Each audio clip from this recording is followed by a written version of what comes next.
All right. In 3, 2, 1. Hello, and welcome to the WrassleCast. I'm Don Delarente, and I'm joined by my RawCast correspondent, Mr. Samuel Kalunga. What's going on, Sam? Howdy, howdy, everyone. They closed my favorite Chinese place, and I'm crushed. Hopefully you can find a second one. You're just going to have to, move around the city a little bit. Yeah, I'll have to venture out a little bit. Yeah, there you go. And tonight, we're joined by a very special guest. She's known as the Duchess of Tech. She's 1/3 of the Fan Bros podcast. It's Tatiana King. Hello, Tatiana. Hey guys, what's up? How you doing? Thanks for having me. Oh, thanks for joining us. This has been like 4 years in the making. I know. Don always asks me, when are you going to get Tatiana on? I'm like, oh, okay, calm down. Eventually. I'm a good, Sam's a good buddy of mine. Talked a lot about wrestling in the past, and he's been very supportive through my journey with Fan Bros. So really appreciate him having me on the show tonight. All right. So let the people know right off the top where they can follow you and listen to the podcast. You can follow me on most social medias under @Tatiana King, TatianaKing. And you can listen to the podcast pretty much anywhere you listen to podcasts. So Spotify, Google Play Music, Stitcher, SoundCloud, Apple Podcasts, pretty much everywhere except for Tidal. All right. And since you're a very first-time guest on the WrassleCast, just like all first-time guests, we have to get your origin story with professional wrestling. So, like, who started, who you watched growing up, who started, got you into wrestling, some of your favorites throughout the, years. Right. Your story. Funny enough, it actually started with my grandmother and my mom. Growing up, like, my grandma would always watch wrestling. Well, it was WWF at that point, but we always watched that. She was always like really into Hulk Hogan, and like I didn't realize how much she really knew about it. Like, if I really think about it, my grandma was pretty much a mark. And I didn't like realize it until like when I got older, but she paved the way for me, I would say, because it would kind of almost be a family thing. Like, they would always gather around and watch like the entire show, get really into it, super hyped up. Whenever you would see Hulk come out and, do his thing, like they would get like physically into it, like screaming, jumping up and down, like as you would see the WWE universe behave now. So me being a kid, I was like, well, what are they getting hype about? What are they excited about? Why is this so cool? So I would sit down with them and watch, and just seeing all the different wrestlers with just their costumes.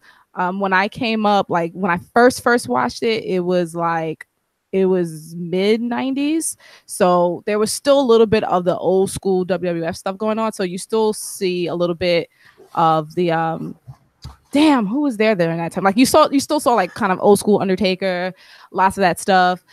So seeing these larger than life characters with, again, their costuming, with their taglines, with their music, with their dramatics, especially backstage segments, that really got me into it because I liked the theatrics of it. I thought it was cool. And then on top of it, they were wrestling. They were doing something that required a lot of physicality. And then, of course, I thought it was really happening. I thought people were really getting blown up in cars. I really thought people were dying, falling off of jumbotrons and whatnot. So it was just exciting for me. So when I really was watching it really strongly on my own, I would say was right in the middle of the Attitude Era. So I was there like watching where you had like DX coming out crazy, you had China popping out, you had just like that whole, The Rock, of course. You just had that whole golden era. And I know like that's the only era everyone always like fawns over, but that's like really the time where it mattered the most to me when I was a kid. It really added on a depth to my understanding of geek culture, of pop culture, and seeing how the entertainment could be formed in a different way. Like wrestling, as you know now, it's entertainment.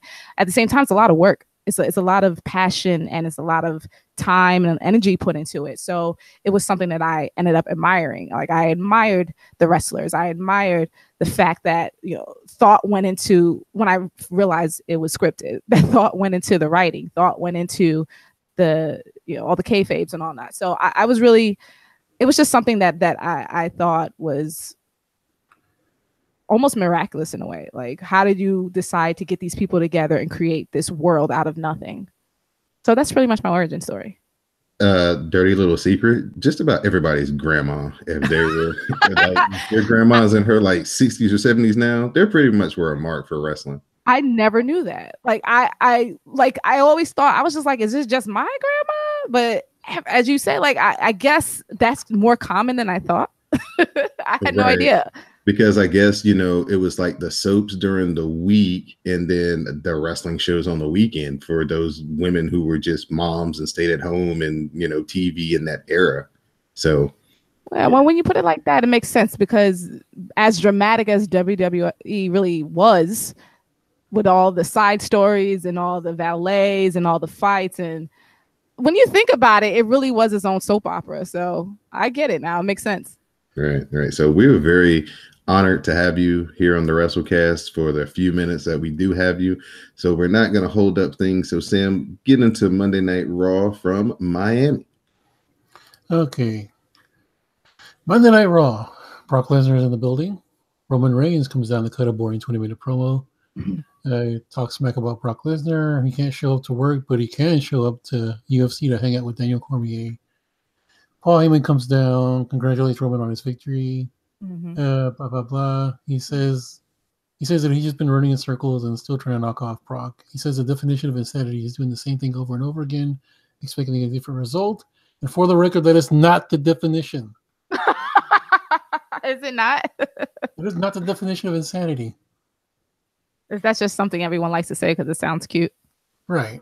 So Roman tells Paul to shut up and to bring Brock Lesnar out. Paul says his client is in the building and he will come out when he feels like it, not a moment before. Roman says he won't show up here, but he hopes he does show up at SummerSlam because he's not going back as the Beast. He's going back as Roman Reigns. God, I don't like Roman Reigns. Oh my God. All right. So hold on. You can't just throw that out there and then move on. Tell us why. Not as a person, not as the individual. No, I know. As the character, the wrestler, the guy, the man, the big dog. Yeah, tell us why. Yeah, I want to make that distinction because I do that. I make that distinction on our show.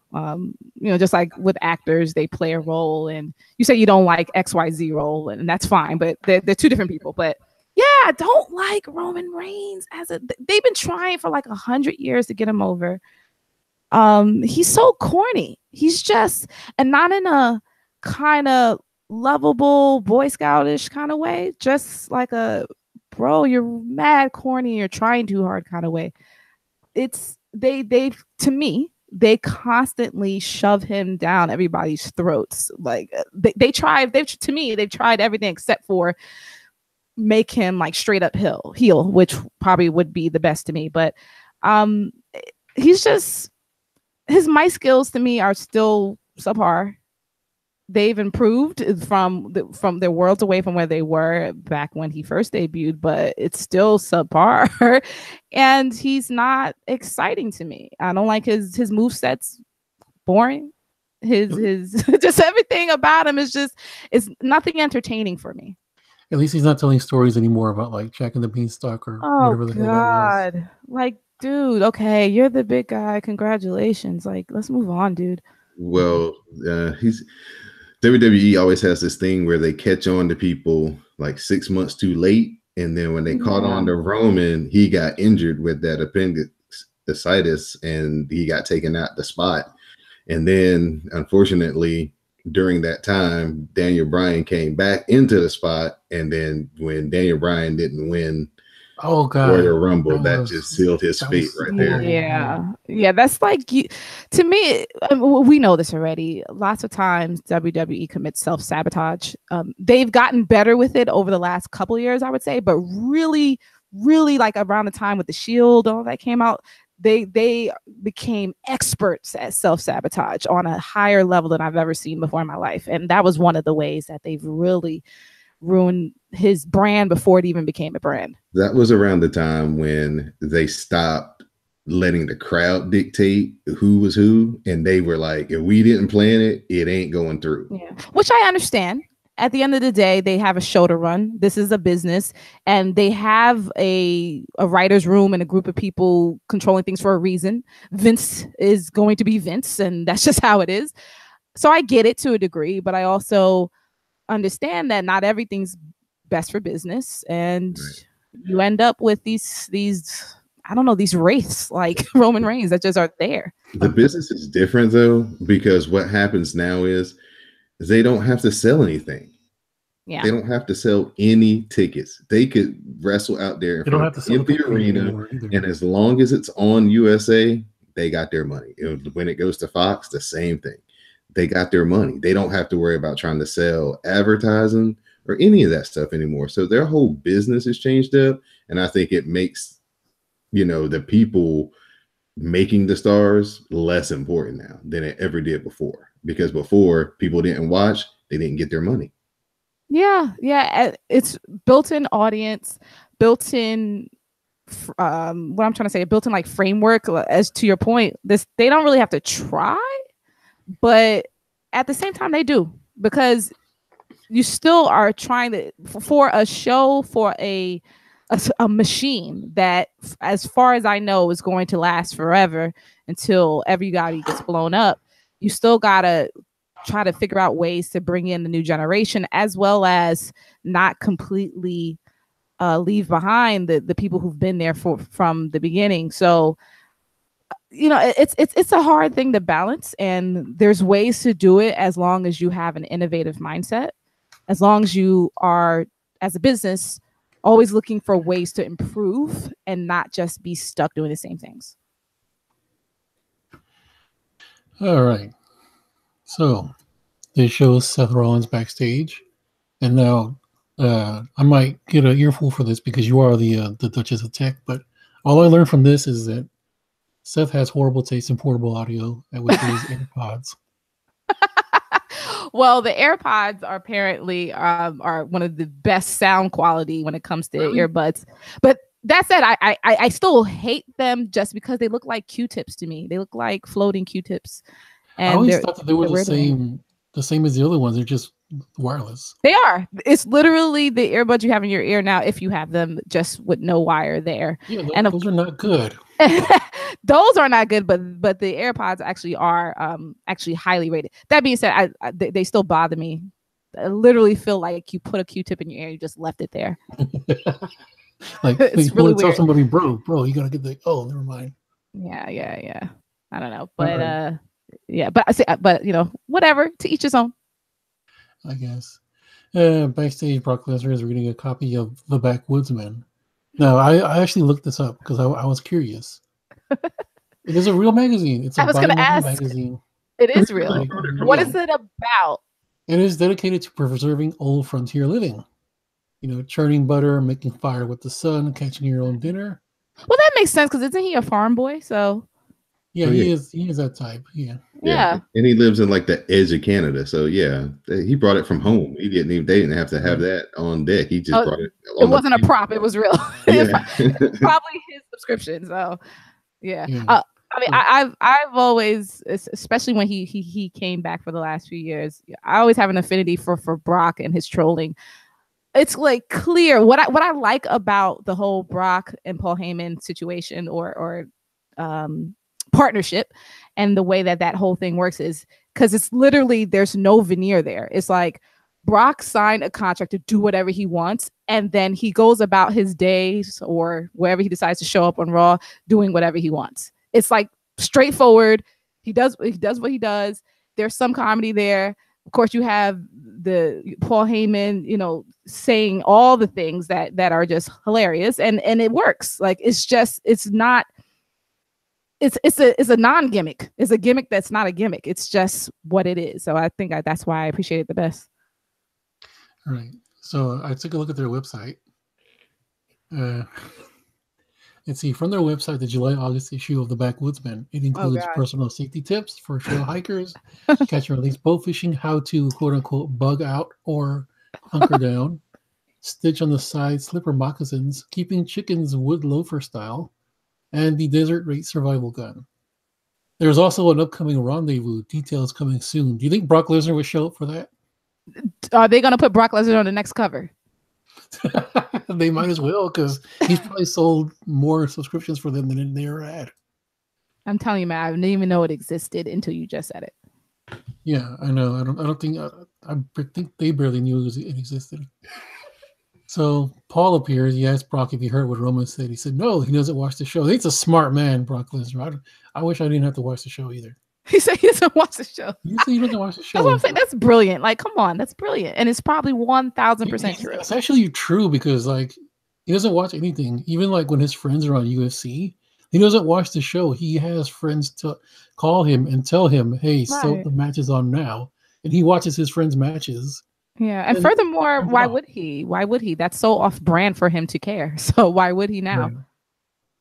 So Paul tries to load up the audio from his phone and hands it to Brock. Brock looks at it like it's a "Vote for Obama" bumper sticker, and he chunks it against the wall.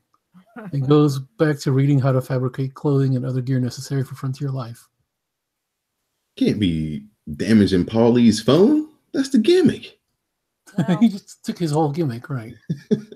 I'm surprised he didn't pull out like the big brick afterwards. Like, right. Always got a cup of spare. See, you can't throw that against the wall and break it. Those things are unbreakable. All right, so Finn Balor versus Constable Corbin. Corbin is wrestling in his TGI Friday uniform. Oh, I hate Baron Corbin. But go ahead. He's boring Corbin. He puts me to sleep. Like, I swear. I just don't like his face. Very punchable face. Very punchable face. I never liked him. They have a pretty good match, actually. Baron actually holds his own. I'm really surprised. Lots of good stuff happens. Let's see, some fighting on the outside. Finn tries for the coup de grace. Corbin rolls away and hits the end of days for the victory.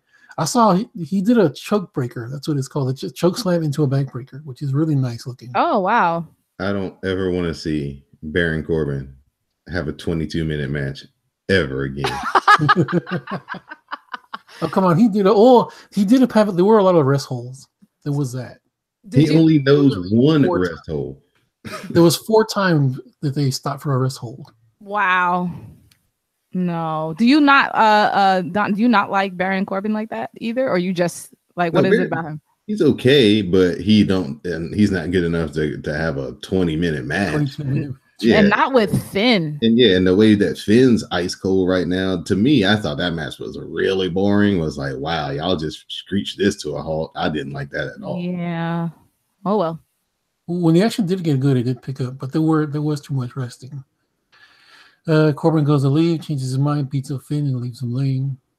Kurt Angle confronts Paul Heyman backstage. Kurt tells Paul that Brock has a contractual obligation to appear. Paul says the moment he walked in, he fulfilled his obligation.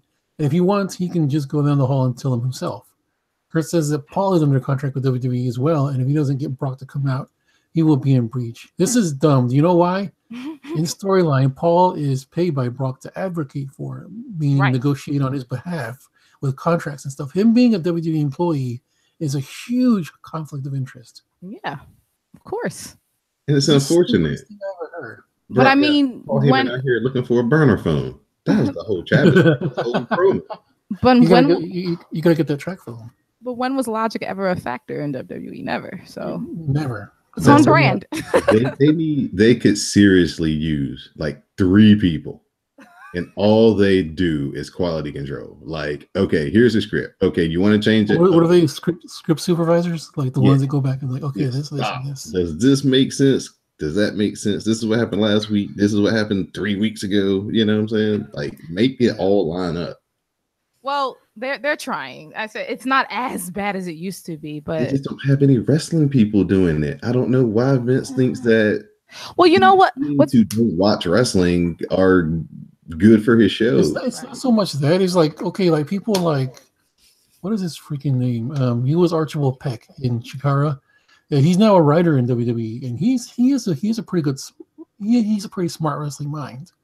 Yeah, but at the end of the day, Vince McMahon is like, no, I don't like this. Here, this is how I like it. That's what I'm thinking. Like, I have a friend who he's watched wrestling all his life, so he's huge, and he's just recently joined.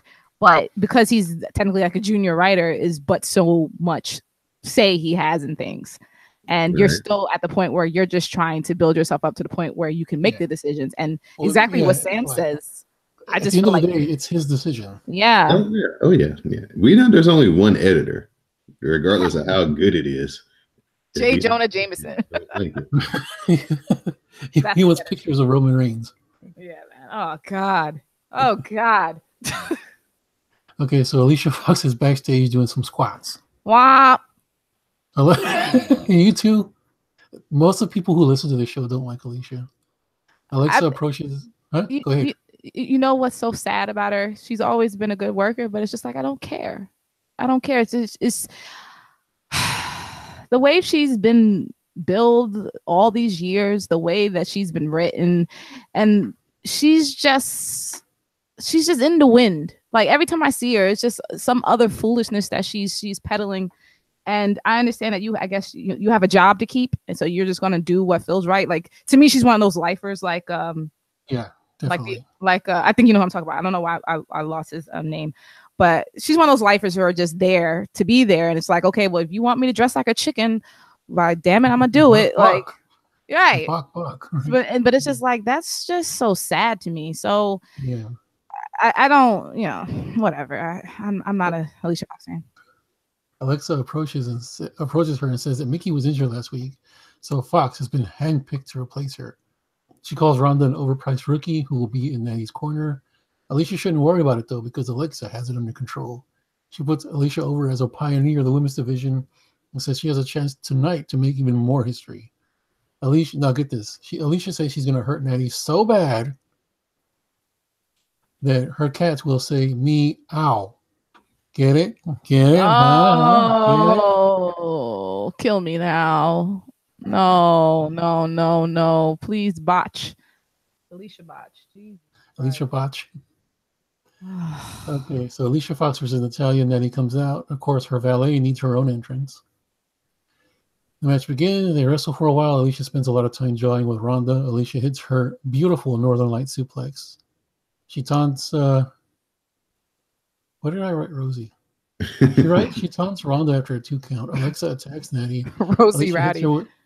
Rowdy Rosie. Alicia hits her with the Mafia kick and gets the victory. So would this be a distraction? Yeah, technically, because Natalya was looking at Alexa and Ronda on the outside. So that's a distraction finish. Take a drink. Take your drinks. So after the match, Ronda goes after Alexa and gets her alone in the ring. She beats her up, gets her in an arm bar. Alicia kicks her off. Ronda rebounds, hits a swinging DVD on Alicia. Alexa tries to run away, but Ronda catches her. Alicia shoves Ronda into the barricade, and she and Alexa leave.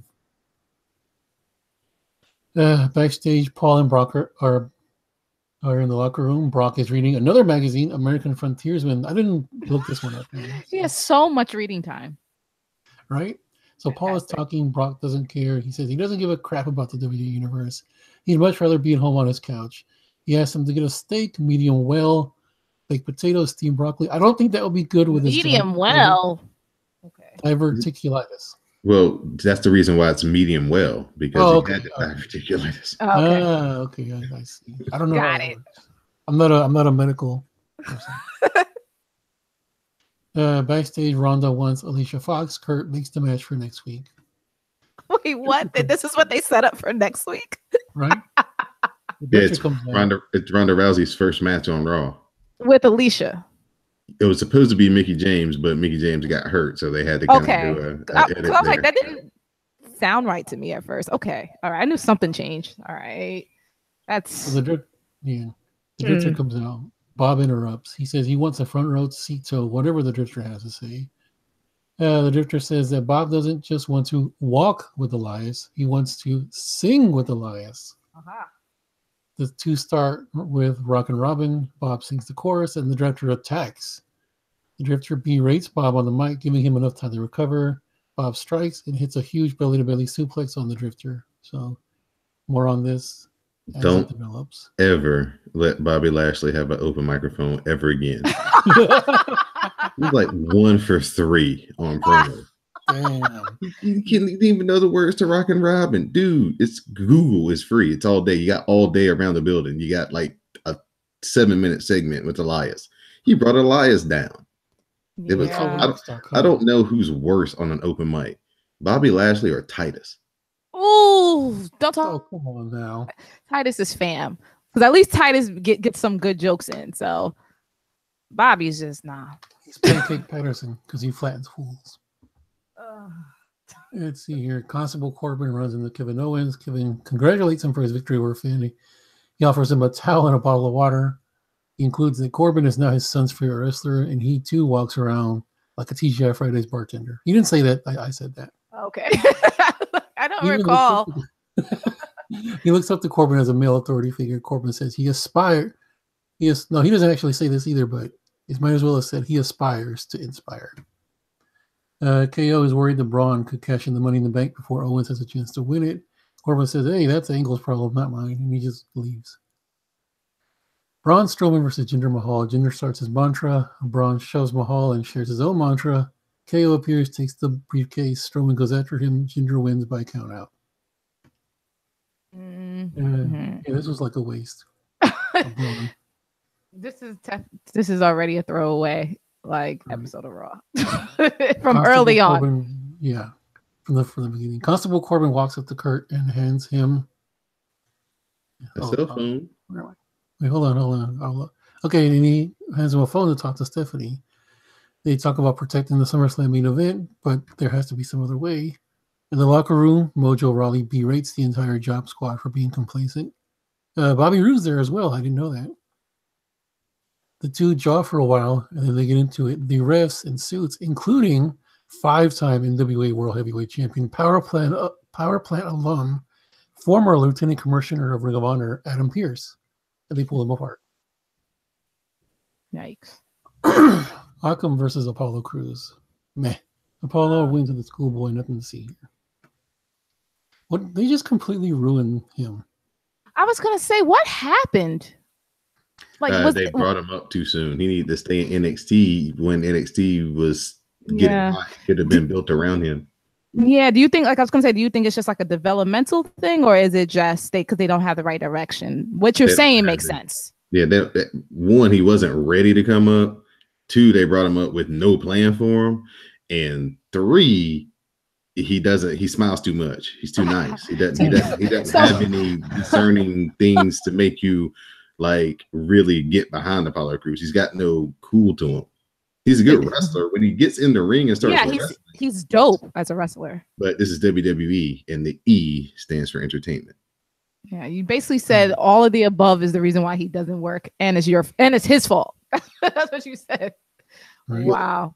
Well, in this era, you can't break out. You can't be Stone Cold and say this fucking Ringmaster shit sucks. I'm gonna sit home and think about it for about 2 weeks, and I'm gonna come to you with this. You can't do it. Yeah, it just doesn't happen anymore. Not with the amount of money that they got juggling at the moment. Right. So Drew McIntyre versus Seth Rollins. This would have been a good match until Dolph Ziggler fucked up everything for everyone. Yeah. He attacks after Seth connects on a blackout. They changed the name of the curb stomp to the blackout. Well, why? Yeah, because the curb stomp has a negative connotation. Yeah. And the blackout doesn't. Okay. I'm just glad they brought the damn move back because Vince was like he didn't want him to use it anymore because it was something that a brother could do to a sister. He was like, I could see Shane doing it to Stephanie when they were young. Nah, we can't do it. Brothers F5 sisters all the time. People all sorts of things happen to brothers and sisters. We that's just what we do. It doesn't matter. So Kurt Angle and Constable Corbin are in Roman's locker room. Kurt informs Roman that Roman has been asked to vacate the premises. Corbin calls the cops in to escort him out. Corbin is having a good chuckle when Roman passes and wallops him with the right hand. Yikes. Oh, that was the coolest thing Roman's done in about 6 months. Yeah. So Dasha interviews the B team. Bo says the B in B team stands for dream. Oh. Hey, what's worse, that or the meow? The meow was worse. The meow was infinitely worse. They talk and talk. The leaders of worlds appear. Bray does a spooky promo talking about dreams and nightmares. Matt says they will haunt the B team until they are deleted. I love them. The I love Revival appear. They say they didn't understand a word of what anybody just said, and they wonder how 4 buffoons are atop the tag team division. They tell everyone to step aside, which the B team happily do. But Bo gets shoved into Dawson, and a brawl begins. So when we come back, it's the Deleters of Worlds versus the Revival. Match. Revival get the victory with a Shatter Machine on Bray. Seth Rollins is interviewed. For the big guys. Seth Rollins is interviewed backstage. During the interview, Dolph and Drew blindside him and beat him down. So what people are calling the Boss and Hug connection. That's so weak. Squad. That's so weak. Huggy Lovers would have been much better. Huggy Lovers? Yes. I don't know. Whatever. It's not my place. Bailey hits a pretty good avalanche Frankensteiner.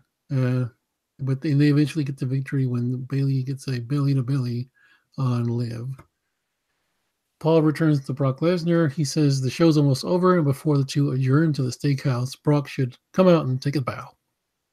He mentions that Roman has been removed from the arena, to which Brock asks if he's gotten paid. Paul says yes, and says that he knows he has a contract with him and he appreciates it, but if Brock doesn't come out, Angle is going to fire him. If Angle fires him, he can't do his job. He asks him to come out to the ring, and if for no other reason than the fact that they are friends. Brock grabs Paul and informs him that they are not friends, and Heyman works for him and not the other way around. He wants to know how long Paul has been leeching off of him and orders him to march his ass out there and do his job.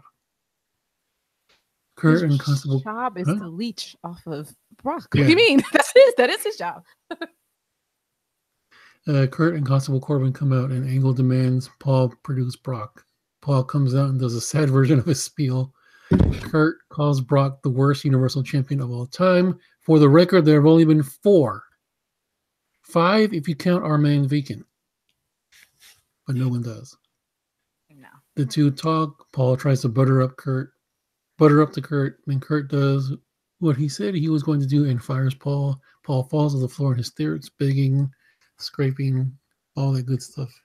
Brock appears and a huge grin comes over Payman's face. He asks Corbin and Angle if they have a problem before they can answer F5 on Angle. Corbin runs away. Paul and Brock stand there.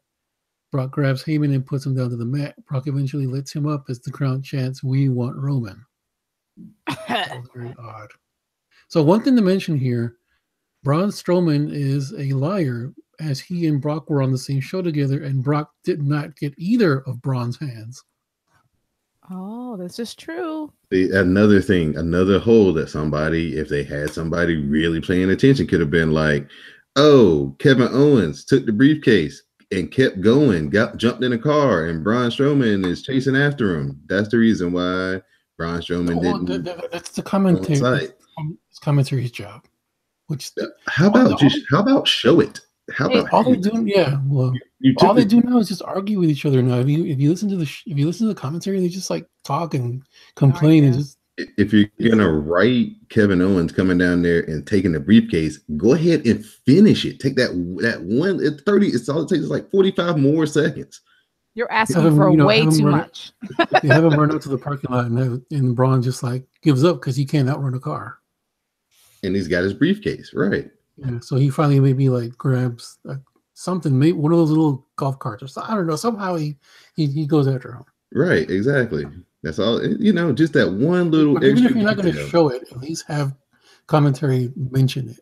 Oh yeah, something. Yeah, there you go. You're asking for way too much. They're leaving it open so they can retcon anything in later. Right. This isn't Star Wars, okay? So Tatiana, I think we've got our time limit draw with you this evening. So unless you want to give them 5 more minutes, I could give you 5 more minutes. All right, we're gonna go into SmackDown from Tampa, Florida. Becky comes out. She says that she can't believe that it's been since December 2016 since she's been the champion, and she hasn't had a title shot in 18 months.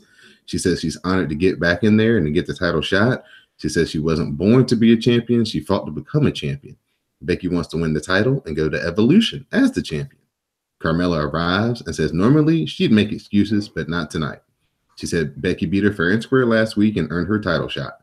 Carmella then brings up Evolution, and they say they have a chance to represent every woman that ever competed in WWE. Carmella says she feels like a failure and says that they should support each other. Carmella says that she's jealous and she's always been a step behind Becky.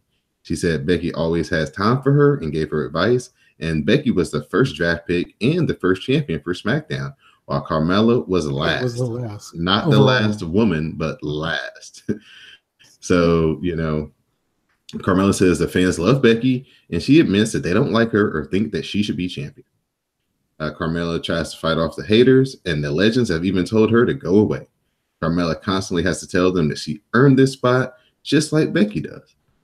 Carmella says she looks up to Becky and wants to tear the house down with Becky at SummerSlam and wishes her good luck.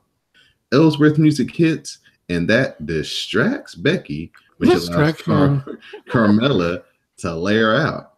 So Carmella's attacking Becky, and then she gets a chair when Charlotte Flair in her 17-inch heels runs down the aisle, gets in the ring, and gives Carmella a Samoan drop, and Carmella runs away. Wow. Yeah, this was a really good switcheroo heel tactics by Carmella. I really like the truthfulness in the promo, because she really laid it out there like, they always told me I was going to be a manager. I could never be a wrestler. Like, yeah.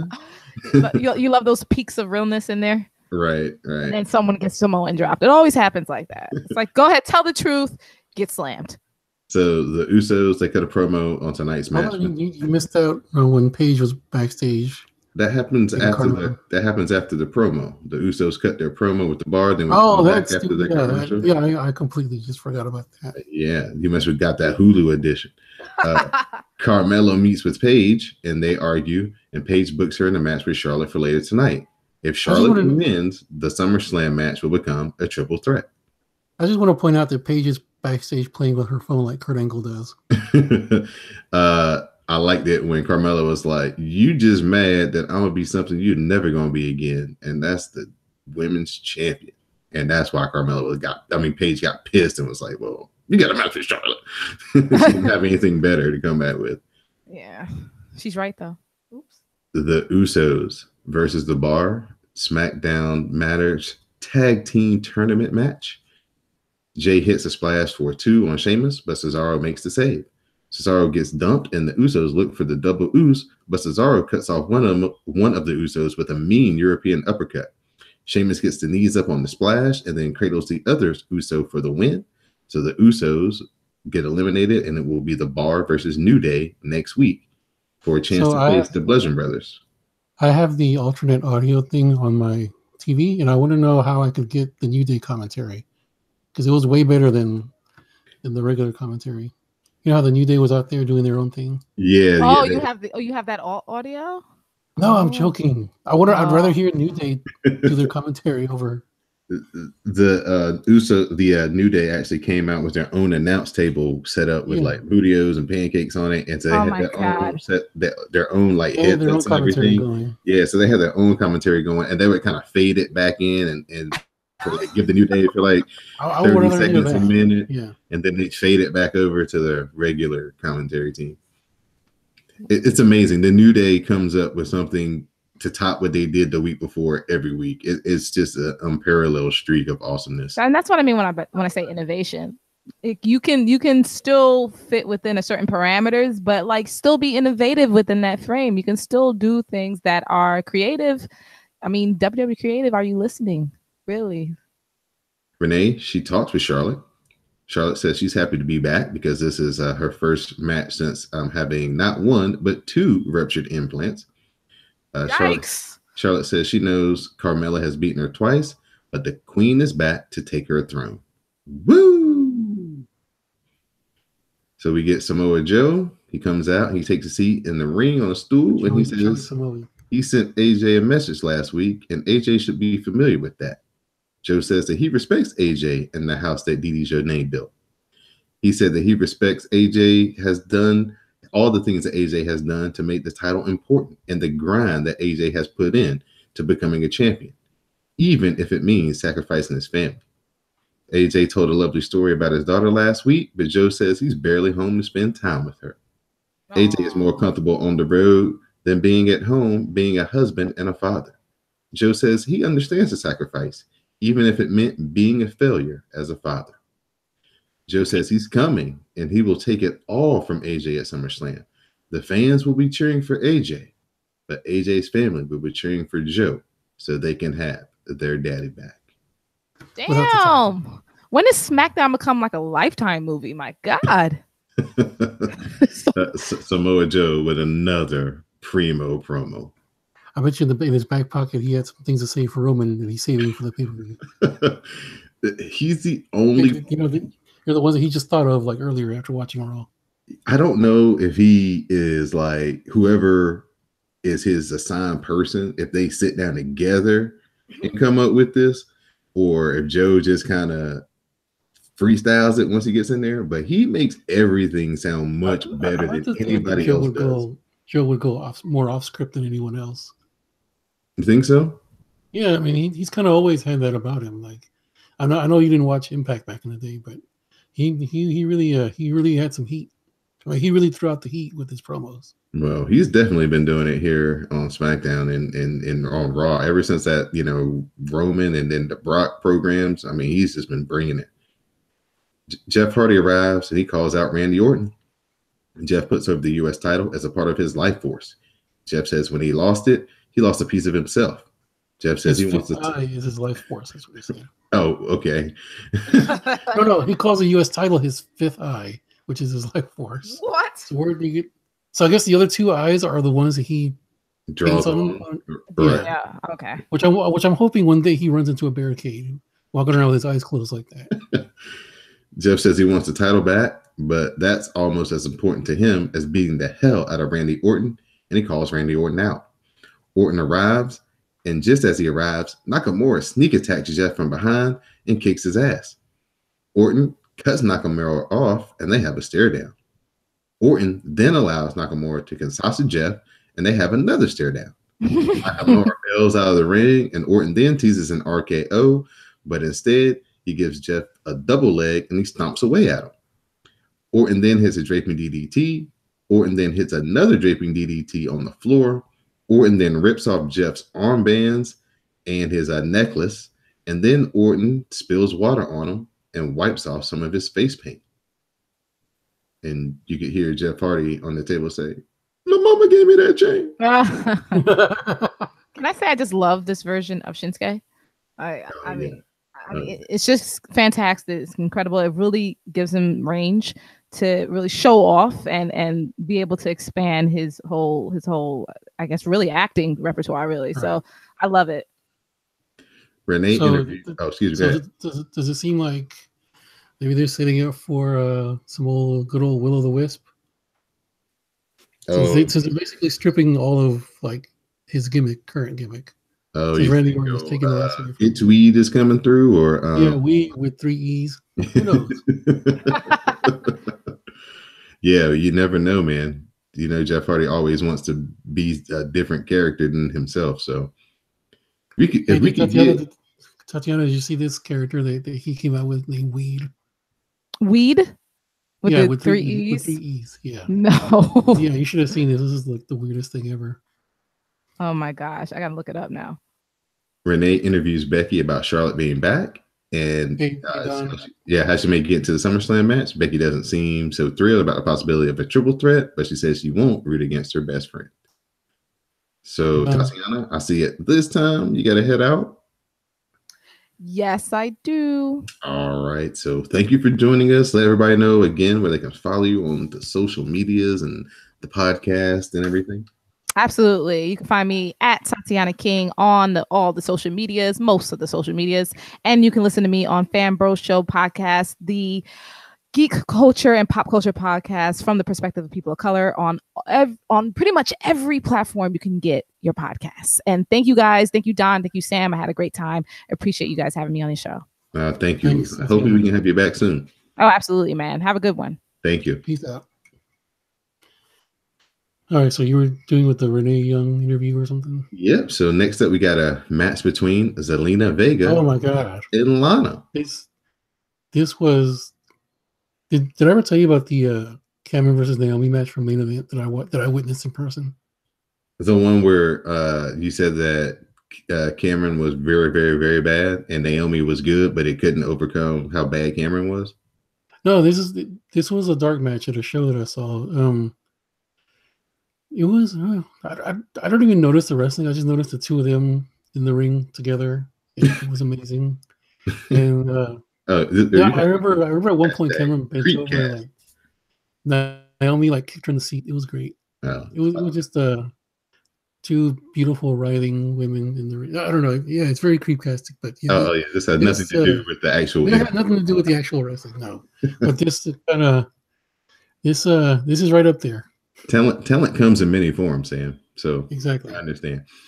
But although I will have to say that Zelina Vega, aka Thea Trinidad, is actually an accomplished wrestler. She was. Oh yeah, she can go. When she was a knockout, she was the knockout tag team champions with Sarita. She was also in Shine, and she actually held her own against some of the women on that roster.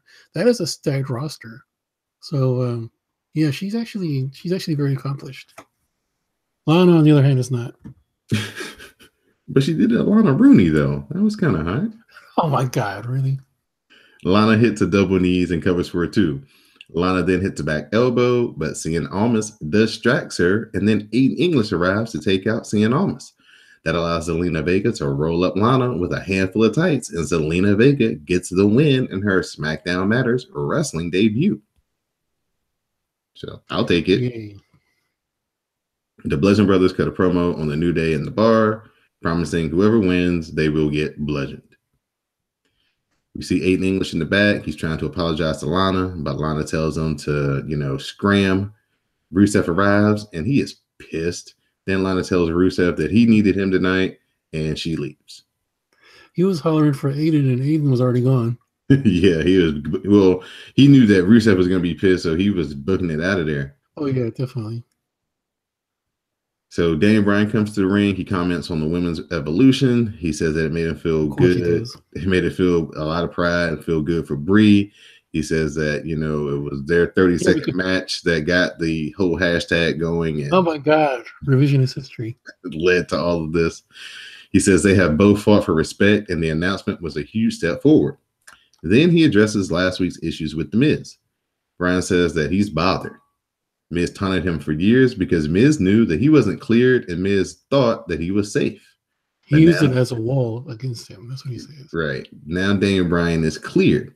He says Miz's protection is gone, and he's used his wife and what he thought was his child to protect him. Bryan says that he would destroy The Miz in a fair fight. So he challenges Miz to come out and prove him wrong. Of course, Miz appears on the screen and says that that this isn't the Indies, and Bryan has to prove himself worthy. Miz hypes his reality show and says that he's not even there tonight. Bryan doesn't care about this bullshit, and he wants to fight. Dan Bryan calls him a coward. Miz brings up talking smack and says that Bryan walked away from him because all he wants is conflict to further his career. Miz claims that he's carried Daniel Bryan since NXT. He said he made him famous in 10 minutes. Bryan says that he is about passion and not fame. Bryan says that the reality is Miz will never be The Rock or even John Cena. No one will remember you as a great because you are soft. Bryan says if Miz wants to be something big, he wants to challenge him to a match at SummerSlam. Miz runs down Bryan for riding his coattails and says the Yes movement is over and his career is over and everyone has moved on. Miz just let your contract expire. Let it expire so you can go entertain dozens in the armories and bingo halls. Yeah, in high school gyms. He tells Bryan to just go away because all these people see a baby when they look at Daniel Bryan, and then we get a montage of babies on the screen with crying sounds. Again, The Miz and Daniel Bryan just stoking the fires for what's going to be one of the high-profile matches at SummerSlam. Miz better step it up as wrestling-wise because, yeah, Daniel Bryan's going to bring it. Oh, yeah. I'm pretty sure The Miz will step up too, man. The Miz has gotten a lot better in the last, couple of years. It was his in-ring. Main event time. Carmella versus Charlotte. I would like to point out that Becky is watching the TV screen improperly. Improperly? She's tilted to the side? She's tilted to the side. I'm like, we've been over this. What the hell? If Charlotte wins, Charlotte will be in the SummerSlam title match. Charlotte cuts off the super kick, but Carmella hits it on a second try for a 2 count. Carmella looks for the figure 4, but Charlotte counters it, and she gets the figure 8, and Carmella taps. So that means that the SummerSlam main event will be Carmella. So when Charlotte did that barricade moonsault, Carmella didn't take it right, and he just looked really, really goofy and awkward. Well, unfortunately Becky does not look happy at all. Yeah, she looked pissed. I was hoping that we wouldn't have a multiple person or team match at SummerSlam, that everybody would just get have a one-on-one. Yeah, straight up match, but I had to figure a way to throw it in there. So the question now is, did Charlotte come back to stick herself in the match, and this is like her plan, or was it just like a weird coincidence? Like, the commentary kept on bringing up how they're best friends, and like if it's a prelude to a heel turn or something. Yeah, a million times. Yeah. Well, I mean, Becky's such a good baby face. I don't think they should turn her. They should have. No, I'm talking about Charlotte. Oh yeah. They should have Charlotte play Becky like Becky's Sting. Yeah, Becky hasn't she needs to choose her friends better. This is really. But the show was okay. I mean, Samoa Joe brought the heat. Daniel Bryan did his thing. And that tag team match was really good. Yeah. There were only 3 matches on the card. Exactly. I guess. It was cool. Just a reminder, the WrassleCast is being brought to you by the CSPN. You can find us on the web at cspn.us. You can also find us on SoundCloud, Stitcher Radio, Google Plus, and iTunes. So, Sam, you want to get into Lucha Underground this week? Yeah, I haven't watched this show since maybe early season 3, so I have no clue what's going on, but I'll try my best. Okay. As soon as the page loads. Come on. Get a good setup to start off. I like the little opening that we had in this one. All right. Go ahead with the opening. Oh, just they were showing the Mac and Big Rick, because they're supposed to be cousins, and they're out there just chilling, enjoying each other as cousins do. Right. Okay, so we got the start to the actual show because they showed a recap, right? Mm-hmm. All right, so Daga versus PJ Black. I noticed right away that PJ Black has really stepped up his game. Daga is a pro through and through. Black executes a lot of submission maneuvers, weakening body parts. However, it is Daga with the wrist lock crucifix maneuver that gets him the win after PJ taps. Cobra Moon slithers into the ring and Drago appears along with Vivura. The Reptile Tribe begins to feed. However, what I call the Wild Stallions come out for the save. When did they become faces? Worldwide Underground. Johnny Mundo, man, you can't hate Johnny Mundo. It's just with this season right here, they just popped up and the crowd was just all cheering them. Ricky Mandel, who is now the intern, is now known as Ricky Mundo. He comes out with a comedy spot when he bumps into Vivura. Cobra Moon grabs a mic and tells Mundo that he cannot resist. The Reptile Tribe is in his future. They go back and forth. Cobra says that next week the two factions will meet 4-on-4, and the Reptile Tribe wins, Johnny becomes theirs. And if Johnny somehow wins, Cobra will grant any wish he wants. What if his wish is to go back to WWE? Oh, man. So the Trios champions are in the locker room.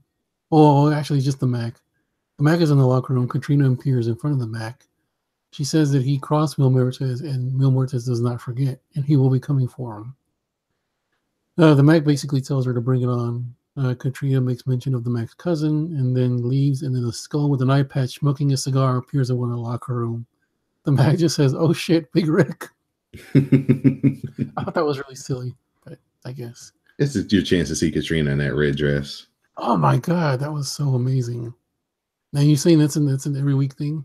Oh yes, that's her look for this year. Jesus.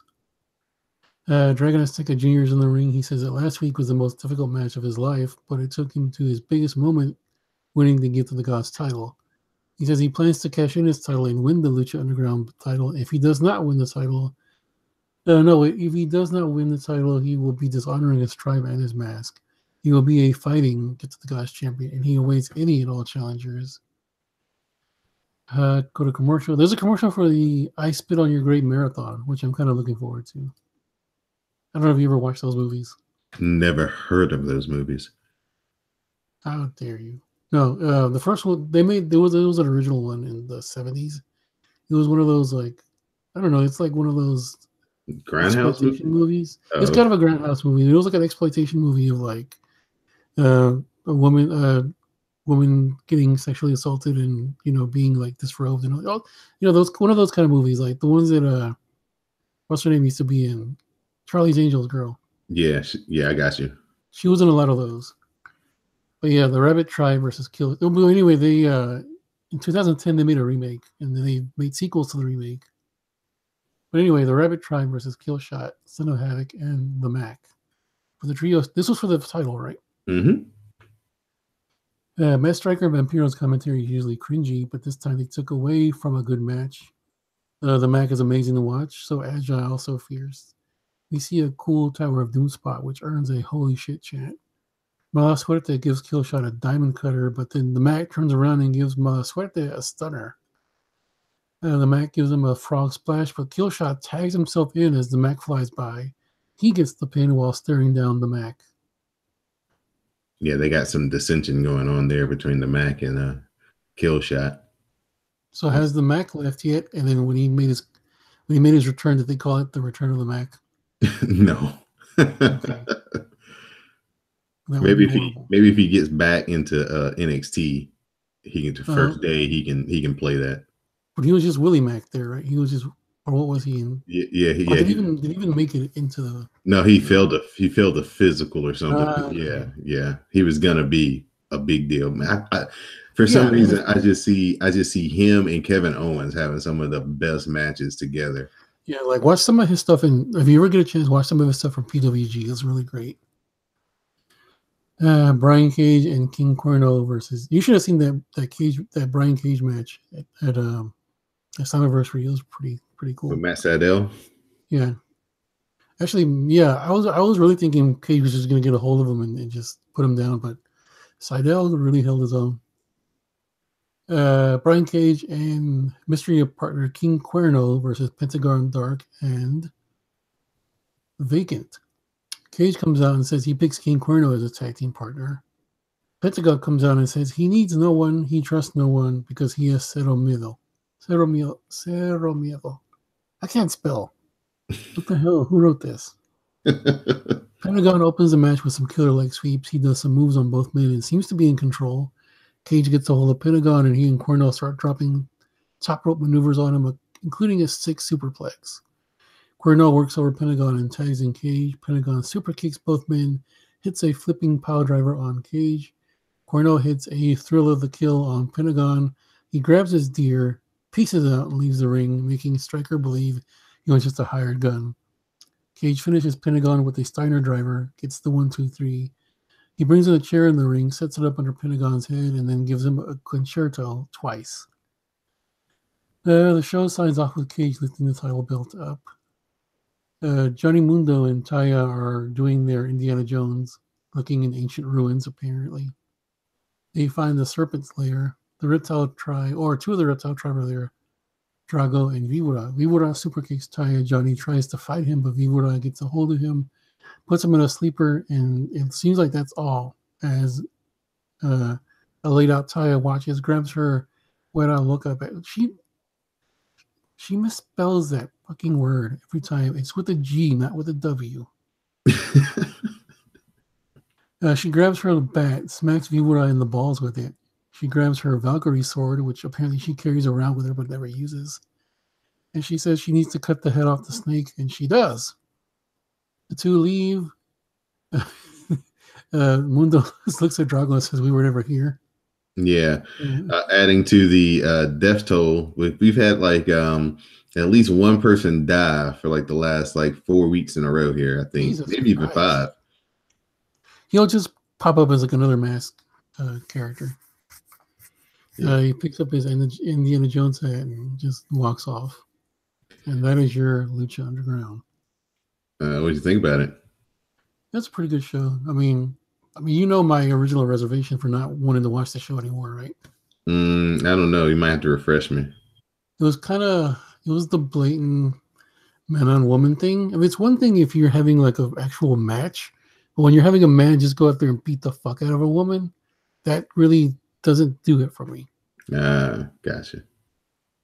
Yeah, they've toned it down a lot on that this year. It hasn't been as much as the first couple of seasons were. Your girl Evilise, though, last week, she was in the mix. You missed her. She was in it. If you would have watched it the last 2 weeks, you would have got to see her. She's apparently a member of the Bloods now. She comes out in all red, everything. Well, but not like Eva Marie. But not like Eva Marie. Different all red everything. Right. So that's cool. I'll have to catch up on them. There's a site that I found that has like older episodes of everything. Gotcha. All right, so I'm gonna move on to NXT. We had Heavy Machinery. They started off against the Mighty. Miller Chopbox Tucker Knight as he's trying to get back in the ring after he hit like this big cannonball, and then the Street Profits arrive and they start to party in the crowd. So that distracts the Mighty, and that allows Otis to tag in. He runs while Tucker Knight gets back in, and Heavy Machinery hits the compactor, and they get the win. Street Profits, Montez Ford, the man. Everywhere he goes, a party breaks out. So that's cool. Kind of set up a little bit of conflict in their tag team division because the Mighty screwed Tucker and Big Otis over, and they got their revenge, and they also screwed over the Street Profits. So hopefully the Street Profits will be soon getting their revenge. We get Mustache Mountain, Tyler Bate and Trent Seven versus Matthew Knox and Brandon Taylor. Bate takes out Knox and hits an exploder and a running shooting star press. The burning hammer knee drop ends things, and after the match, Trent Seven says they are back. Trent apologizes for his last performance in losing the NXT tag team titles. Trent says he spoke with Steven Regal and they have a plan.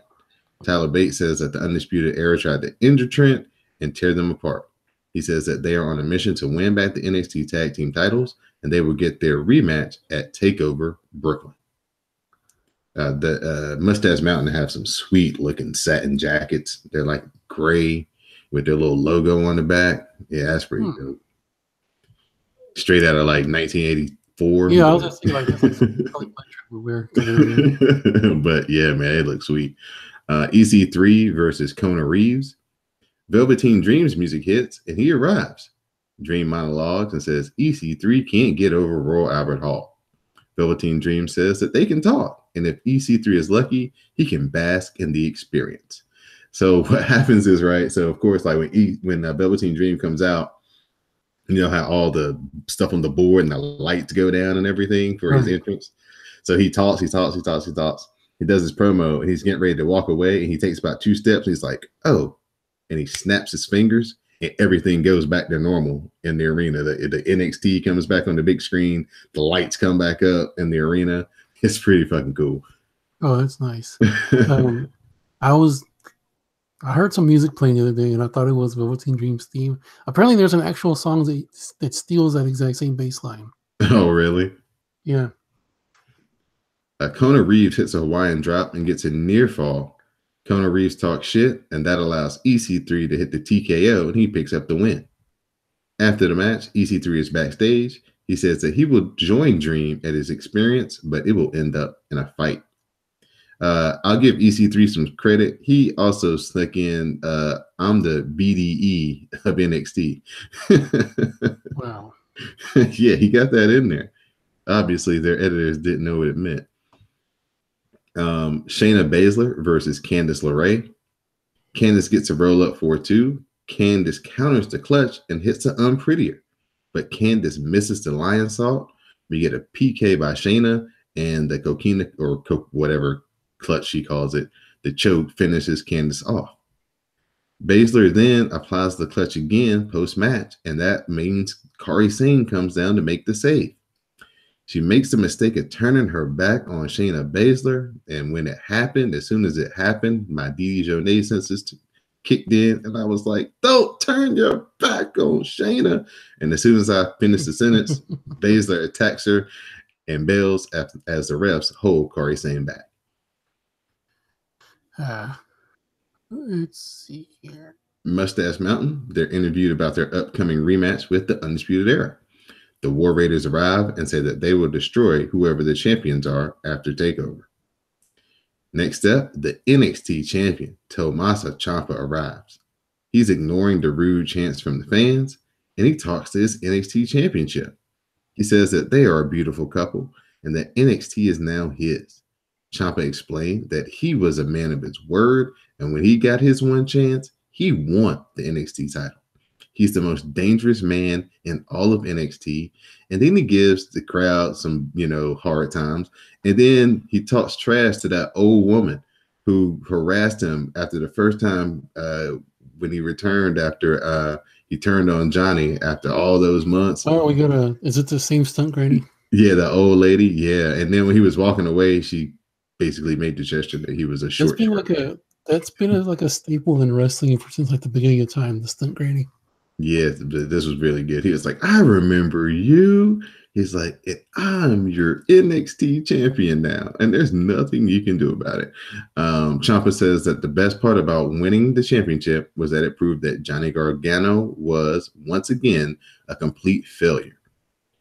Ciampa says he beat Aleister Black one-on-one. He killed the mystique of the former champion, and he's now the greatest sports entertainer of all time. Aleister Black arrives, and Ciampa takes a seat in the ring. But Johnny Gargano arrives, and he blows past Aleister Black walking to the ring, and he ends up chasing off Ciampa and noting that it's not Ciampa's NXT while Johnny Gargano's still around, and that the only reason Ciampa is the champion is because of him. He probably shouldn't have said that because Aleister Black kicked his head off, and the crowd starts chanting, "You deserve it," at Johnny Wrestling. Black sits down next to a fallen Johnny, and he agrees with Johnny, and he says that it's all due to him that Ciampa won the title. And then it just goes off. It's like, oh my goodness. Last week after the championship match, and the way that kind of ended with Johnny being in there and hitting Aleister with the belt by accident, I was like, I'm not really a fan of a three-way. Hopefully they can keep Aleister Black off to the side or something and let Johnny and Gargano Ciampa and Gargano just have this match one-on-one for the title. But now they sold me after this right here. Yep, this ain't gonna work. I'm all in. Yep, put Aleister Black in there too.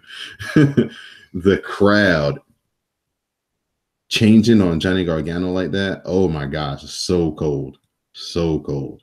Like, like a month ago, he was like the biggest babyface in all of WWE. And then last night it was like, "You deserve it. You deserve it." So they're doing the Bailey on her, the Bailey reaction on Raw. Right. So very good. You were a great babyface, but now we just hate you. Very good setup on NXT for the next couple of weeks leading into Brooklyn TakeOver. So that was really fun. I think Slammiversary something happened in Slammiversary that makes me think that this feud is going to end the exact same way. The Eddie Edwards versus Tommy Dreamer match. Mm-hmm. They kind of had a similar thing going on, and the way it ended, I think WWE's going to rip it off. Well, what's old to somebody else is new to you. So yeah, because they don't have the same reach, obviously. Right. Before we get into the shout outs and thank yous part of the show, I was gonna do some little bit of news. News, yeah, good. That's what I was getting into. In mind. Okay. So we have some more entrants into the Mae Young Classic. But first off, Jazzy Gabbard has confirmed that she will not be in the Mae Young Classic, and I'm gonna cry. Yeah, that's a loss for sure. But we do have 3 more names. Vanessa Craven. Have you seen this woman? She is huge. She is tall. I haven't. She's tall. Oh my Jesus! She makes She makes Tessa Blanchard look like a freaking Hornswoggle. Tessa Blanchard was looking like China when she did it. Folks, we had a it's Summerverse. Yeah, she's really. we had a I don't even know what you call it, a breakthrough. I watched Impact, the whole thing, the whole 2 hours, and was entertained. I really enjoyed it. So I'm not gonna say it's gonna be an every week thing. I'm not saying it's gonna get added into the reviews, but yeah, they got some pretty good stuff going on. They got some non-scripted promos. That's really fresh. The backstage stuff is really good. But yeah, man, Tessa Blanchard did a run-in in the first match. And when she hit the ring, she got this jet black hair. She had these really big heels on. She looked like China. It's like, holy shit, she looks like China. She looks like, well, China's body on Tully's face. Because I can, that's the one thing I cannot get down with her in the Creepcast way, because she looks just like her dad. You still there? Yeah, I'm still here. I was just letting that soak in. I thought no comment from me. No, I had nothing else. Another. I want to send you this. Another awesome reason. Another awesome reason to watch Impact would be Kira Hogan, and that's strictly for Creepcast purposes. Oh yeah, I remember how Pace Turner was like, "What?" At first, before, like I saw how good it got. Pace Turner was telling me, like, "Why don't you watch Impact? Kira Hogan's on it." I was like, "Kira Hogan is not enough to make me watch that shit." Unfortunate for the wrestling world, we did have 3 deaths since we recorded last. Nikolai Volkov, the awesome Russian heel, Mid-South WWE in the 80s, early 90s. Brickhouse Brown, who was a territory wrestler back in the early 80s. And then Brian Christopher, aka Grandmaster Sexay of Too Cool, Jerry Lawler's son. So just an unfortunate weekend in wrestling, as 3 guys who were a big part of the business left us too soon. So shout out and condolences to their family, friends, and the memories of them. So Brian Christopher is awesome. Yeah, man, Brian Christopher was so good. He was good even when he was like in USWA as like a kid. He was good, especially as a heel. Yeah. You see that on the Hangout? Okay, you saw it. Yeah. Okay. Yeah, she is pretty big. But yeah, she did it.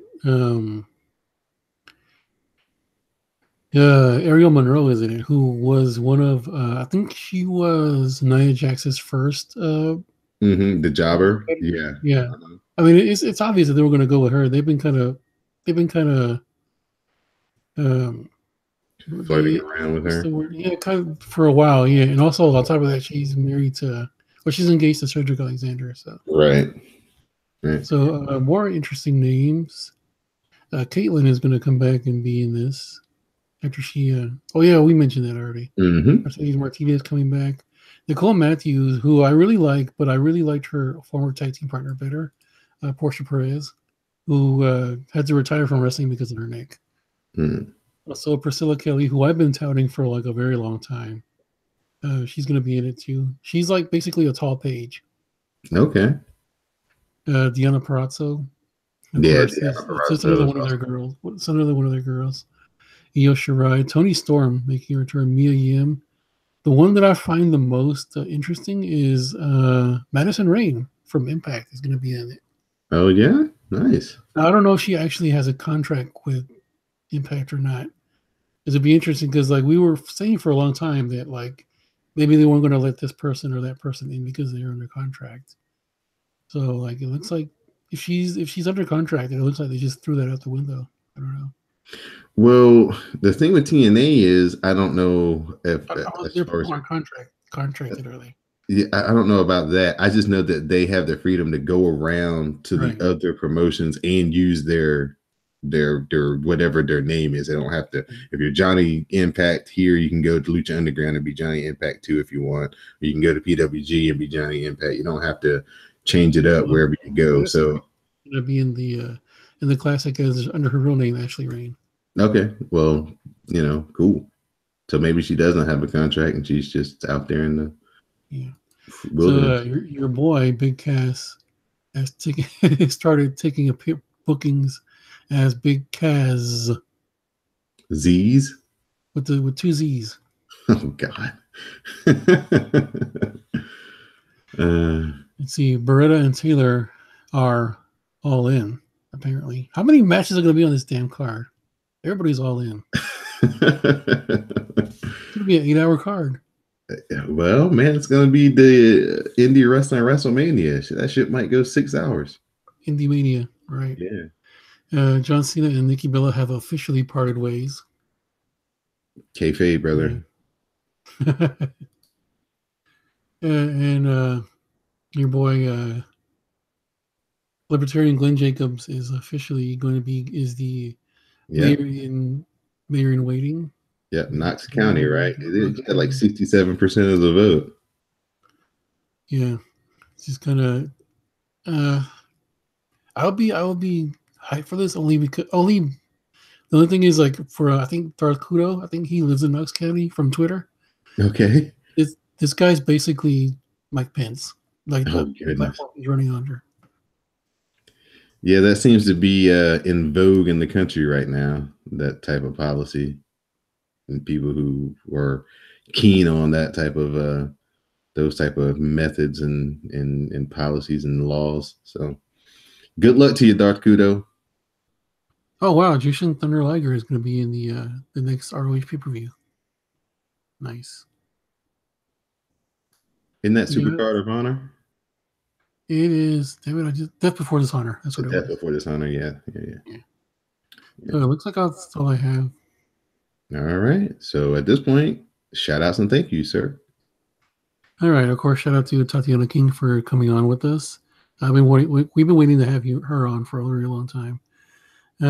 Shout out to Lady Nikki, of course, as always. Shout out to Classic. Shout out to you, Don, of course, and the rest of the CSPN, Dee, Greg, Quintessential R, Finn, all the usual hashtag crew, the one that the hashtag with us on the shows, and that's basically shout out to High Heel Gamer on Twitter, and that looks like that'll be it for my shout outs. All right. I'd like to just let everybody know, please support the CSPN by becoming a Patreon member. You can go to patreon.com/CSPN media and you can sign up to become a patron. Now, once you do that, you have a couple of options of which dollar amount you can use to support the podcast. If you just want to support us every week, you can just pledge $1. If you want to, get exclusive content and listen to some, pre-shows from Ratchet Ramblings to WrassleCast, Bad and Boozy, that's our next tier, and that's $3 a month, and that comes with anything exclusive content that we will provide for you. So be on the lookout for videos. I'm going to turn not Ratchet Ramblings, but Bad and Boozy, hopefully into a video podcast. So with your $3, you get all that type of content each and every month, and you are a selected member of the Patreon, and you support the podcast each and every month with your subscription. So please think about becoming an exclusive Patreon member of CSPN Media. I'd like to give a shout out to Dee and Greg. Unfortunately, they couldn't be here tonight. Give a shout out to Sam. And of course, a big shout out and thank you to Tatiana King for making some time for us tonight. Give a shout out to everybody who showed up in the WrassleCast, everybody who showed up in SmackDown Matters, everybody who listened to Cast of Strong Style that we put out nights 8 through 11 of the G1. Some really good matches and a really fun podcast with me and Anwar Starwin. And shout out to the Glow, shout out to the WrestleBays, shout out to Jace the Max, Angelina. Y'all have a lot of fun in Brooklyn in a couple of weeks. Hopefully we can get some footage of y'all acting up, and I'll put that on the Patreon for everybody to see. The Glow takes over Brooklyn in NXT, so that's going to be a lot of fun. What happens in Brooklyn stays in Brooklyn. That's what it sounds like it's going to be. Yeah, so we'll see. Hopefully they'll be sober enough to give me a little something that maybe we could use, but I'm looking forward to that. So can't wait to hear their experiences from the Takeover in Brooklyn show on the next WrassleCast after that event. So For my Rawcast correspondent, Samuel Kalunga, our special guest, Tantiata King, I'm Don Delarente. This has been episode 196 of the WrassleCast. Please stay tuned for the parting promo. All righty. Thank you, good sir. I was telling you that I wanted to have my own show on here of maybe like the RetroCast or something. Maybe it'll be something that you can throw up on the Patreon or something. Okay. But I do need to find a co-host, preferably female. Okay. Or at least for one of them, one of the co-hosts. Okay, yeah. Maybe we can throw something out there on the old Twitter or something. I don't know. Okay.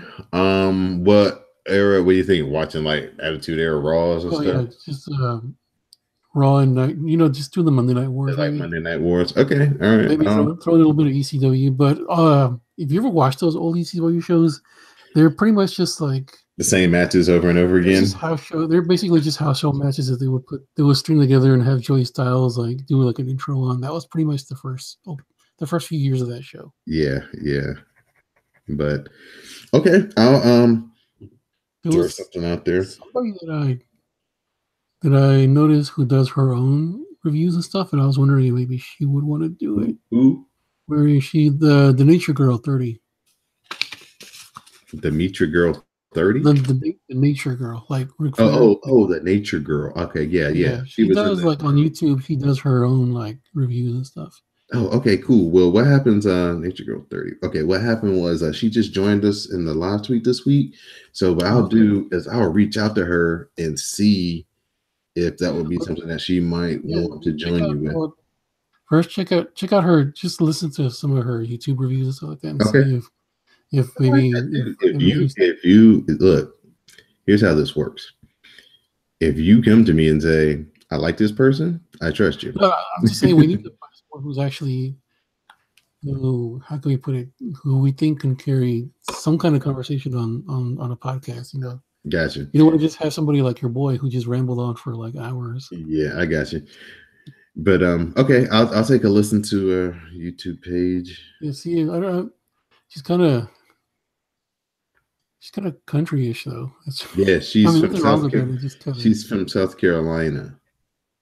But yeah, maybe we could throw a thing out. It's like, we're looking to maybe do a secondary or tertiary wrestling show. Maybe we can find some female voices out there that might want to be interested. Because I want to have a 3-man crew because I know Quan is down for whatever. Quan already told me he'll do whatever. Okay. So, but I at least want to have a woman. All right, cool. And what I was gonna do was the stuff that we record before our normal shows. I'm gonna call that the dark match. The WrassleCast presents the dark match. Or say yes to pre-shows. Oh no! Hell no! Hashtag say yes to pre-shows. Because I figured because it's before the main show, right. That's really a dark match. So that's kind of what the title I thought. I think I'm gonna try to grab the Booker T where he calls Hogan a nigger. Oh my god! Grab that interview as the. I'm trying to make it slightly different than the normal WrassleCast, so I want that to kind of maybe be the intro for that. And every week, so I think that will be fun. And then I've got like, wrestling bell, WWE ringing the bell to like break up the different weeks of the segment. So I'm gonna probably be putting that together at some point this weekend. And I'll send you guys a copy of it so y'all can hear it. Yeah, like I'm down to help out however I can. Okay, man. All right. Well, no problem, man. I just wish I had time to just watch more. That's really the thing that I don't have. Yeah, I got you. But I'll start trying to reach out to put that out on the Twitters in the morning. Reach out for a female voice. So, do we have somebody for next week? What's review show? Is next week the go home to? I think it is. So I don't have anybody planned right now. I haven't reached out to anybody. Here's basically my plan. All right, go for it. The show that's going to take place after SummerSlam, that's going to be the next ladies' night, so they can get on here and talk about their shenanigans. And then we'll come back and we'll do the rest of August. We'll do all of September. And then in October, we're going to have another anniversary show because we're coming up on 4 years. It's like the second week in October, I think. And then after that, we're going to let the ladies have it again to do the Who You Got for Evolution. Oh, yeah, definitely. Yeah. So I wanted to have High Heel Gamer on because she does a podcast called Not Chill Friends Podcast. Because that name came from, I think they went to like a con and they saw people wearing costumes that they shouldn't, if you know what I mean. And she said that like whatever friend told them that was okay, it's actually not your friend. Gotcha. But no, she does that, and like the main host of that show doesn't watch wrestling, but the two other hosts do, and so they kind of drive him crazy when they talk about wrestling, and he's just like, "Yo, shut up." Gotcha. I'm like, damn it, I want to bring her on to talk wrestling. Okay, if she's free, man, let her try to get in there. Yeah, because like I didn't want to bogart the guests. Like I know I just had Tatiana, but I wanted you to right. Come in too. I mean, next week would be a good week to fit her in if you wanted to do it, because like I said, that show that's after. Let me check my calendar here to make sure I got my days right. Because next week is the 9th and the SummerSlam is on the 19th. So yeah. I've always been wanting to have two more. We got 2 more weeks to go. So okay. If you wanted to have it be next week, or you can maybe schedule her if you want her to maybe for the Who You Got episode. That's always fun to kind of have play with the guest. Possibly. Yeah, I'll see what her schedule's like. That would be I've been wanting to have my girlfriend on, but she's intimidated by TV. Oh God! I know it sounds silly, but it's just like no, it's not even her. She's into it's that she's another woman. Right. I understand. It's a girl thing. Yeah. Yeah.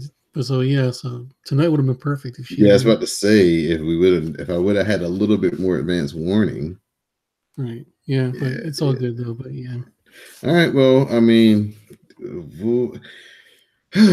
We should break the ice with her and force her to get on the ladies' night. Did you ever hear? Oh God, no! That'll be over. That would be a bit much. Did you ever hear that podcast that we did, or this kind of did? Yeah, the one where y'all were doing it together, the couple of weeks. Yeah. That was some time ago. Yeah, just between us, like she's just a stalker. And so anytime she does something publicly like that, he pops up. Gotcha. So that's why she's been MIA with a lot of stuff. Like she doesn't even do. She used to. Her thing was YouTube videos. She used to do like the unboxings of the Slam Crate. Now she doesn't do that anymore because she gets harassed. That sucks. Oh yeah. But yeah. Yeah. So shit, why don't you let her be your fucking voice? And then there you go. It's built in. Or is it too much? I mean, no, like I said, like anytime she does anything, someone pops up. Yeah, I got you. So it's just probably best that she just doesn't do anything for a while. I got you. All right. Well, all right, man. I'll definitely put that out tomorrow or this weekend, and we'll see what we get back. Who wants to? All right, man. Thanks, man. I appreciate you. Man. Yeah. How often would you, just to kind of have some information if people want to reach out? Like, how often would we record? Every other week or once a month? Or I wanted to do it once a week, but like the thing is, like, it started. When did Nitro start? It started in June, right? So it's too late to go. In chronological order. Yeah, it's kind of too late for that. But did you ever watch Raw like during the early days of Nitro? They were doing things to make you not change the channel. Like they would constantly talk over each other on commentary, and like a lot of their matches were just like quick, like boom, boom, boom, boom, boom. Oh He yeah, really suffered. yeah. Yeah, Nitro definitely made because they were still in the Manhattan Center too, so it was kind of Yeah. like, and then Nitro was in these bigger places, so it kind of made Raw look kind of Mickey Mouse for a second. Yeah, it's just like if you ever like, yeah, just watch. Well, just watch an episode here or there, and you'll see like how much Nitro affected what Raw was doing. Oh hell yeah, man, hell yeah. So sometimes like on holidays or something, if I'm like here in the middle of the day, I'll maybe watch like an old Raw from whatever day it is, and pick Yeah. like, oh, watch one from like 15 years ago, or watch one from like 20 years ago, like see what was going on in the Attitude Era, like during this time or whatever. So, and yeah, you can definitely tell a big difference from 90, like 94ish, 95ish to 90 to the end of 96, 97. Yeah. Oh yeah, definitely. Yeah, Yeah. big. Around 2000, after they realized that WCW wasn't a threat anymore. Look how their quality went down in early, maybe like late '99, early 2000. Their Raw went to shit. Like it kind of started like what we have now. That's when it kind of started. That's where that started. I think it went a little bit longer than that. Probably like 2002 for me is when that started being like when Austin like was hurt and Rock was like in and out. Like, but yeah, like the biggest indicator of this though, WrestleMania 2000. Watch that and tell me that they weren't just phoning that in. That's the one where Brock and wasn't it? That's the one where they had that stupid 4-way McMahon in every corner match. Oh, I don't think I saw that one. I don't know what I was doing in 2000. If I watch it, I might remember it. I watched it. I watched everything up until that. For some reason, we didn't order that one, and I don't know why. Yeah, I don't remember why we didn't order that. I'm thinking the same thing. I'm thinking I don't remember watching WrestleMania 2000, but I probably did though because I was 20, so I would still be living at maybe I was living in Hillsboro then, and once we moved to Hillsboro, I really didn't do pay-per-views that often. So I might we saw the one before. Yeah, we had seen everything, even like after like Backlash, we saw that too. For some reason, because like me and my friend used to go half on the show, so we watch them at his place. I used to pay for it all and just have my friends come over. Okay, so you gotta be like, hey, run me $5 or something. I know, man. I used to pay the cable bill, so it was like, fuck it, I gotta pay the bill any fucking way. Right. It was $50 more, and then like I used to work at Chick-fil-A, so it was like, oh, if I knew that we were gonna have a pay-per-view, I just load up on Chick-fil-A sandwiches and then have to buy food. Yeah, man, because Sundays they're closed. So, and of course, as a kid, high school kid, you're always closing on fucking Saturday. So, man, at the end of the fucking night, be like all the chicken tenders and chicken nuggets and sandwiches. Be like, fuck, I'm having people over tomorrow. Let me get all this. Did you work? Was it just like a standalone restaurant, or was it like in a? Oh no, it was in the mall. It was in the mall. Dude, why weren't you bartering shit? When our mall was popping. Oh man, I used to hook all my friends up. I used to fucking. No, I'm saying like because I used to work at an A&W in the mall, and there was a Chick-fil-A across the street. There's a pizza place next in the booth next to us, and we would all just trade shit at night. You know what? We never even thought about that shit because we used to fucking have so much fun just us contained. We never even crossed our minds, man, about going over to the pretzel place or because we were kind of the only food thing right there. It was like nothing beside us and nothing around us. It was kind of like we were like outside of the food court. So you would kind of like come down the mall a little bit, and you in the midst of all these stores, bam, there's Chick-fil-A. Like, oh, okay. Yeah. But yeah, man, those were the fun days. Oh my gosh, I had so much fun working there. Do they have A&W out there? Yeah, we had A&W for a brief second, but it didn't last too long. I miss their hamburgers. Like they have one a good 30-minute drive away, and I'm not going. I miss their food. I don't miss it that much. Yeah, but their hamburgers were so good. If you wander onto that side of town for business or an appointment or something, stroll out of somewhere like, what's close by? Yeah, I got you. But all right, man. All right, man. Have a good weekend, brother. And we'll talk to you next week, hopefully. Take it easy. Okay, but be good. Later.